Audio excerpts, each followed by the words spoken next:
My wife thought I was asleep when she slipped out of bed at 6 a.m., dressed far too elegantly for a quick errand. But I didn't move, didn't speak, didn't let her know I was awake. Because 2 nights earlier I discovered something that turned my blood into ice. $200 million. My inheritance. My life's work. My security. Gone. Vanished from my main account as if it had never existed. Hi everyone. My name is Cole Maddox, and this is the story of the morning I realized my wife wasn't just cheating on me, she was trying to replace me. When she left the house, I waited 5 minutes, grabbed my keys and followed. She wasn't careful. She didn't look back. She never imagined I would question her. Why would she? For years she played the part perfectly, loyal, supportive, loving. The flawless mask. But the moment she transferred my money, she became careless, greedy. She arrived at a luxury high-rise downtown, stepping out of her car with a man I recognized instantly, her business consultant. They walked into the Penthouse showroom laughing, her hand on his arm, his hand on the small of her back. I stayed out of sight. Through the glass, I watched her gesture proudly, like she already owned the place. Then I saw the real moment, the one that burned itself into my memory forever. She opened her phone, turned the screen toward him, and whispered, "It's done. The account is empty. He'll never know." He kissed her. She smiled. But her smile vanished seconds later, replaced by confusion, then dread. She stared at the screen again, tapping, refreshing, panicking. Because the number staring back at her wasn't $200 million. It was $0. And I was the reason why.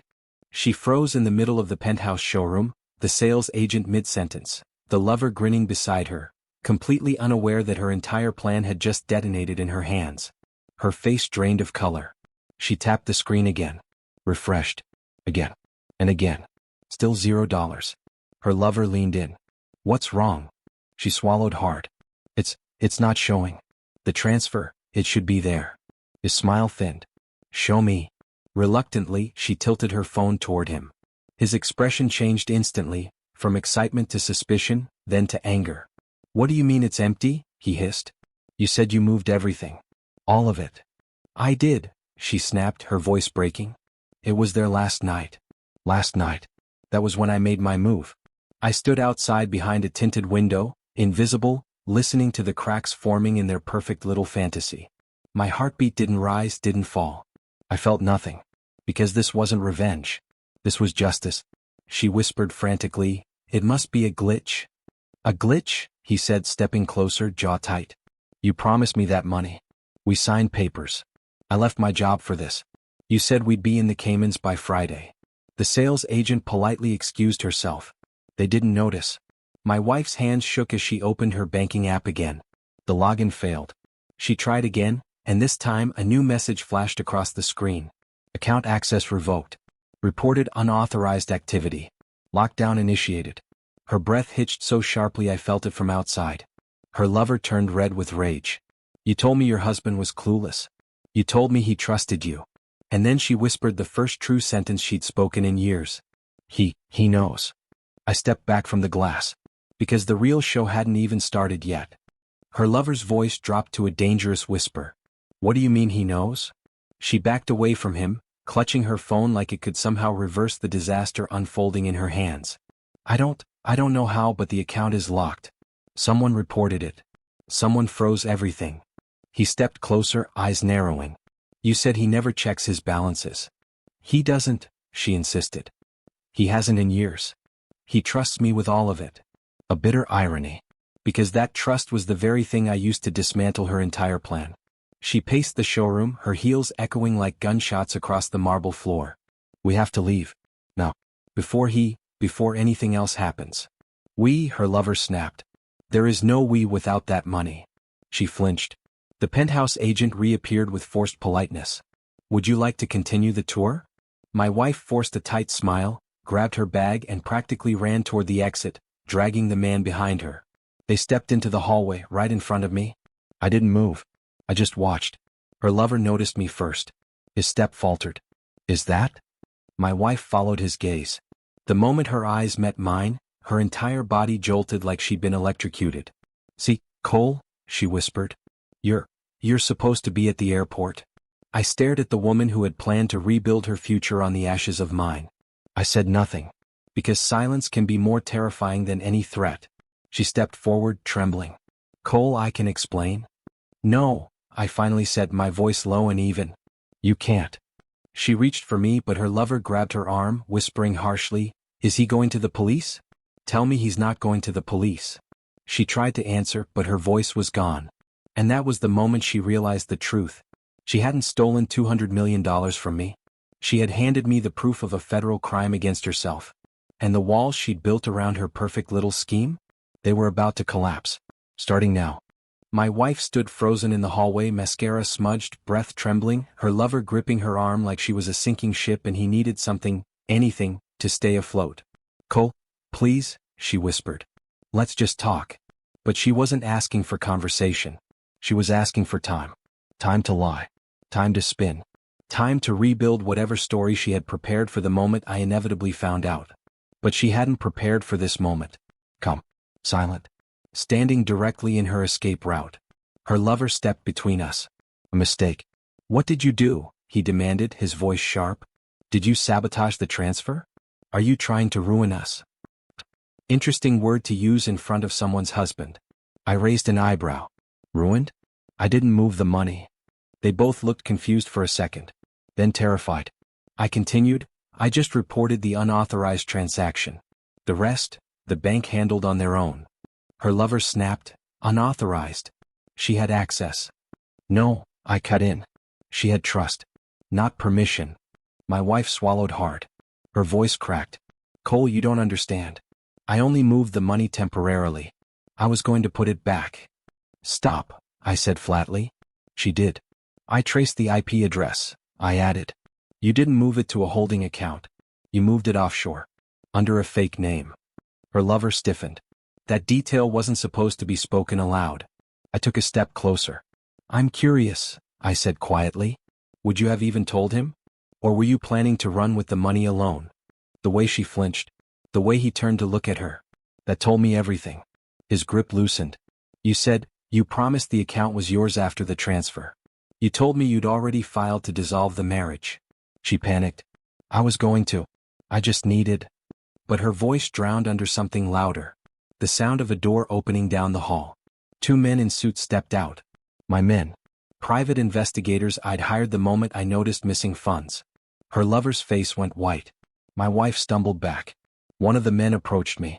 Mr. Maddox, we have everything. Full evidence. Full timeline. It's airtight. Her lover swore under his breath.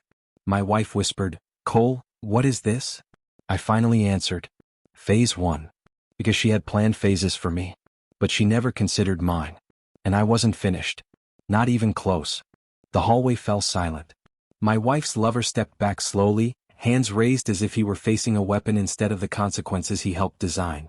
My investigators didn't touch them. They didn't need to. Their presence alone was enough to make guilt crawl up the walls. My wife's voice broke first. Cole, please. We can fix this. Just tell them to leave. Fix this. As if she hadn't spent months building a life designed to erase mine. I looked at her, really looked, and for the first time I saw what I had refused to see. She wasn't in love with him. She wasn't even in love with freedom. She was in love with money. And she thought $200 million would let her start over without me. Her lover grabbed her wrist. Is he bluffing? Tell me he's bluffing. My wife didn't answer. Because she saw the folder in my investigator's hand, thick, organized, time-stamped, the kind of file prosecutors dream about. One investigator spoke calmly. Mr. Maddox, we traced all offshore attempts. The Cayman account was registered under a false identity used by your wife 3 months ago. Fraud. Grand larceny. Conspiracy. Her lover let go of her wrist as if it burned. My wife's knees buckled. Cole. I wasn't going to run with it. I swear. I just needed a head start. I was scared. I tilted my head. Scared of what? Her lips parted, but no words formed. Because the truth was simple. She wasn't scared of losing me. She was scared I'd catch her before she could disappear. Her lover snapped. So what now? You gonna press charges? Ruin her life. I stepped closer until he had to tilt his chin up to meet my eyes. Her life. I said quietly. She tried to erase mine. He opened his mouth to argue. But then the elevator dinged behind us. 2 uniformed officers stepped out. Not summoned by anger. Summoned by documentation. My wife gasped. Cole, you called the police? I looked at her, calm and steady. No, I said. I called them last night. Her lover swore. The officers approached. But before they reached her, I added one more sentence, the one that made her whole world collapse. And they already have everything. Her face crumpled. Because she finally understood. This wasn't revenge. This was accountability.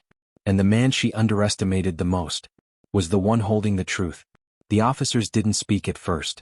They simply walked past me and approached my wife, who backed away as if the floor had started tilting beneath her. Ma'am, one officer said calmly, we need to ask you a few questions regarding financial activity flagged by your bank. Her lover tensed. Financial activity? She didn't do anything illegal. This is a misunderstanding. The officer glanced at him. Sir, were you involved in transferring funds out of Mr. Maddox's personal accounts? He froze. My wife panicked. No. He wasn't involved, he didn't know anything. I almost laughed. The sudden loyalty, right when it was useless. Her lover snapped, I'm not going down for this. She told me the money was hers. She told me her husband signed everything over. The betrayal hit fast, desperate, predictable. I turned slightly. So she lied to you too. Her lover pointed at her. I didn't steal anything. She used your signatures. She planned the whole thing. Ask her. My investigators exchanged a knowing glance. Emma's world was collapsing exactly the way she designed mine to. The officer held out a printed sheet, my forged signature. Ma'am, is this your husband's handwriting? She stared at the document like it was a loaded gun. I can explain. But explanations don't matter when evidence already speaks. The officer continued, multiple offshore attempts, transfer codes traced to your devices, falsified identity documents. Her breathing hitched. Cole, please. Let's go somewhere private. We can talk. You don't have to do this. I met her eyes. Eyes I once trusted. Eyes that had memorized my passwords, my habits, my weaknesses. You already did this, I said quietly. I'm just finishing what you started. Her lover scoffed. He's done with you. Just admit it. You tried to take everything. And you helped, I reminded him. He paled. One officer took out handcuffs. My wife stepped back, voice cracking. Cole, stop them. Don't let this happen. I made a mistake. No, I said calmly. You made a choice. The officers took her wrists. Her lover tried to run. He didn't make it 3 steps. As they detained him, the hallway fell silent except for her shaking breath. She looked at me one last time, searching for the man she betrayed, hoping to find softness. But all she found was clarity. Because this moment wasn't about rage. It was about truth catching up. And truth always moves faster than lies. They cuffed her lover first. He didn't resist. Didn't argue. Just kept repeating the same sentence under his breath. She said it was hers, she said it was hers. The officers guided him toward the elevator, and for a moment, the hallway felt almost weightless, like the tension had finally exhaled. But she was still there. My wife. Emma. Hands trembling. Eyes rimmed with tears she never shed for our marriage. Only for the life she expected to have without me. Cole, she whispered, barely audible. Can we please talk before they take me away? I studied her. Not with hatred. But with clarity I should have had months ago. You had months to talk, I said quietly. You chose planning instead. Her chin quivered. I didn't mean for it to go this far. I felt trapped. I felt like you didn't see me anymore. I stepped forward, cutting off her rehearsed confession. You weren't trapped, I said. You were impatient. She flinched. You wanted the money without the marriage. The lifestyle without the loyalty. Her tears finally fell. I know, and I'm sorry. Please, Cole, please don't let them arrest me. I'll give you control of everything. I'll sign whatever you want.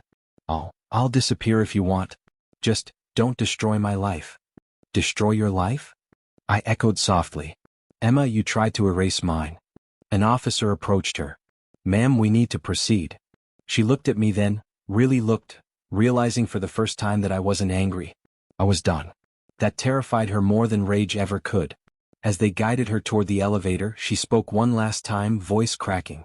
You still love me, don't you? I didn't smile. I didn't break. I just said the truth. I loved who you pretended to be. The elevator doors started closing. But before they shut fully, I added, and this isn't revenge, Emma. This is responsibility. The doors sealed. Silence rushed in. For the first time in years, I felt the weight on my chest lift. I was free. But one part remained. The part where I rebuilt what she tried to destroy. The building was quiet after they took her. Too quiet. For a long moment, I just stood there in the hallway, breathing in a version of silence I hadn't felt in years. The kind that doesn't hide anything behind it. One investigator approached. "Mr. Maddox, everything is documented. Charges will hold. You're protected." Protected. A strange word, considering the danger had been sleeping beside me for years. I nodded and signed the final statement. When they left, I walked to the rooftop of the high-rise, the same one she had hoped to buy for her new life, her new identity, her new beginning without me. City lights stretched beneath my feet, endless and cold. $200 million. She didn't fall in love with a man. She fell in love with a number. And numbers, unlike people, don't return affection. My phone buzzed. A message from the bank's fraud department. Full restoration completed. Account secured. No losses.